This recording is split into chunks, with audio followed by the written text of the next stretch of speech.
This is Gerardo speaking to you guys. Well, that's obvious, but yeah. Uh, Welcome back. I'm back from a hiatus. I wasn't making videos for a while. You guys might be asking yourself why. I was focused a lot on school. I'm a college student. I was also focused on work. I work 5 days a week. And so I haven't had time to make a video, but this is my way of atoning for that, making up for that, and getting back on my horse of making videos. So just bear with me. I might be or sound a little nervous. I might even say sometimes. Just please bear with me. As you guys can see in the background, so I have quite a shoe collection, but this is just a small example of that. Um so I don't know if you guys remember or if you guys have been watching my videos, but I did how first up I'm gonna talk about the gray one, and you're gonna be asking yourself why. This is a versus video, and we're gonna have 4 rounds, and in the first round I'm just gonna mention that gray is actually one of the first colorways that New Balance came up with their original line, which was the 990. And this is not the 990. This is again the 2002R, but this is the colorway that made New Balance famous, is gray. So whenever you see a gray New Balance, they're going back to their roots. And you might be asking yourself, why would they choose a colorway like that? It's a neutral color, so that means it can go with almost any color. But mine is not all gray, as you can see. It has shades of black, little shades of black. So it's not a purely gray shoe, and it has dark gray as well. See, like right here at the bottom, it's like chrome gray, and then this is black. So it's not a pure gray shoe, but it's still an all neutral color shoe, which is good. And now we're going to talk about the black one, which is all black except for the bottom. It's white. See,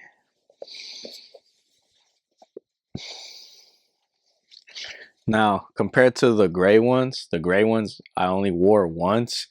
These ones I have worn several times to work, and I will say they are comfortable for walking in.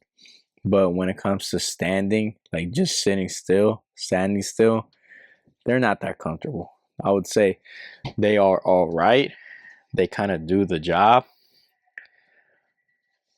But if you really want them to do better, and what I've done personally is I put foot inserts. I bought them off of Amazon. And if you guys would like, I can also put the link in the description for that as well. And then finally, we have the olive green pair. This is the pair you would wear if you want to make a statement. And this one's all about that premium earth color. So you could probably pair this up with brown, orange, maybe light brown, almond, olive green, forest green, dark green. Um, this is round 2 of my versus video of these 3 shoes. So this right now we're going to speak about the quality. Now I just want to mention or aforemention that I am no suede expert. I don't know that much about suede, but what we're going to do is we're going to put the suede to the test. You're going to be like, what do you mean? So you see this little part right here? That is suede. What I'm doing by rubbing it side to side, and right here too, that is suede. See? So what I'm doing by rubbing it is I'm testing it. And if you see that little, you should be able to see like a slight difference of how it appears by me doing this. That means it's good suede. Let me do it here so that you guys can maybe see better. See how it, the olive pair has that really long hairy suede. It's really premium, really textured, and just feels incredible. And this is the suede. See,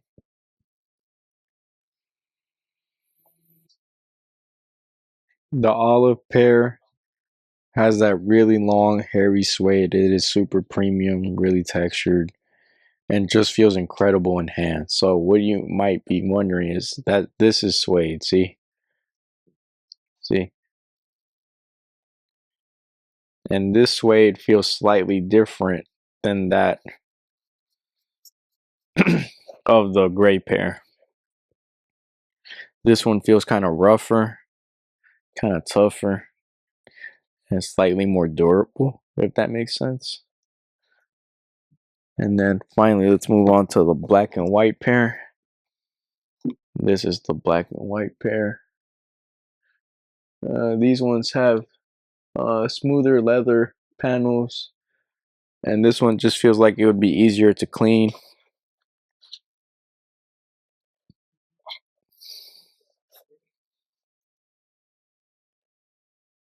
Of the versus video, we're gonna go into the topic of comfort. And as for comfort, the reason why I bought these shoes was because I've noticed with the first pair I bought, which was these, that they're really comfortable for walking. Now, as I've said in the original review, I wouldn't recommend not running in these shoes.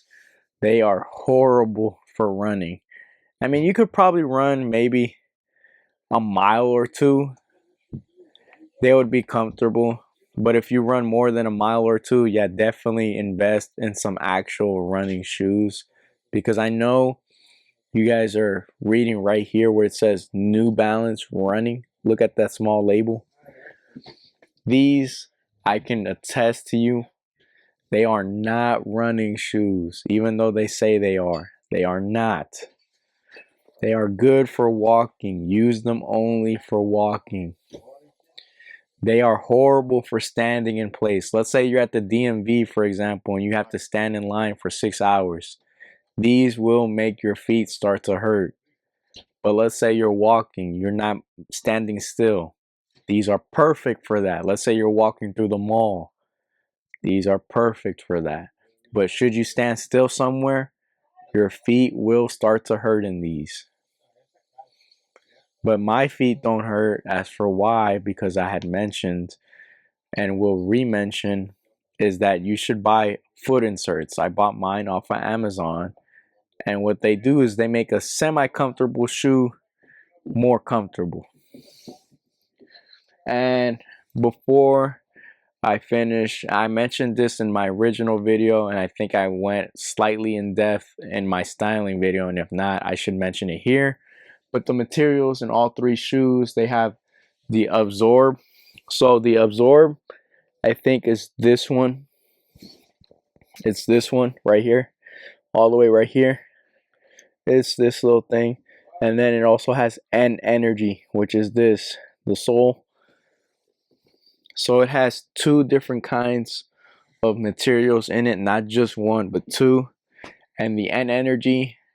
So when you buy these shoes off their website and you read the description, it goes on to detail to say that when you walk, it gives you energy back. Me personally, I don't believe that. But hey, that's just their marketing thing, I guess.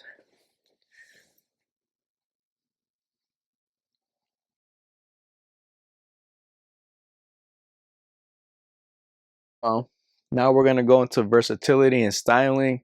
All three are neutral colors, but to be honest, the one I wore the most and the one that is the most beat up, and you can probably tell, is this black and white pair because it just goes with anything. But before that, this is my secret weapon. This is my go-to. Most of the time, you can just put on a clean t-shirt and some black jeans, and for shirts, you don't really need to overthink it. For example, I got six t-shirts from Target for $22. Some black t-shirts. The brand is Goodfellow. They used to be a little bit popular on TikTok. A lot of TikTokers were recommending them. So I kind of hopped on that train of, like, hype. and I decided to go for it, and I bought some black t-shirts from Goodfellow. They're okay, they're soft, they do the job, but more particularly and more to the point, they match with the shoe, which is black. Few times I went to the mall, I bought some Pro Club shirts. I haven't really bought black Pro Club. I don't know why, but I should. I bought gray, dark gray, and then that could go with this one, but it would actually go better with this one. It would make a monochrome outfit. So what monochrome means is when you use a different shade of the same color. So what I'm talking about is like, let's say I put together a pair of jeans and a shirt. The shirt, let's say it's light gray. No, let's say the shirt is dark gray, the pants are light gray, and then the shoes are light gray. That means it's a monochrome outfit. It's the same color, just different tones or shades of that color. And then as for this one, uh, they're just really good. I mean, you could put them on with damn near any color. Like, let's say I want to wear this while wearing all red. I can do that because it's versatile enough, because it's black. But I've been focusing this whole video only on the black, but it's also white. So black and white, they never contrast. They never fight with any other colors. So like, let's say I wanted to wear, for example, one of my favorite colors is purple. Let's say I wanted to wear an all purple outfit. With these shoes, I could do that because the purple would be the standing out color. And what these shoes would do is tone down the outfit. It would make it so that the outfit, instead of saying, hey, in your face, it would be more calm because of the shoes. Now let's talk about the olive green pair, and let's talk about the versatility and what I would wear, or how you could wear uh, things you could wear with it. So for example, you could wear earth tones like I was saying, but also you can wear, like, let's say a cream hoodie.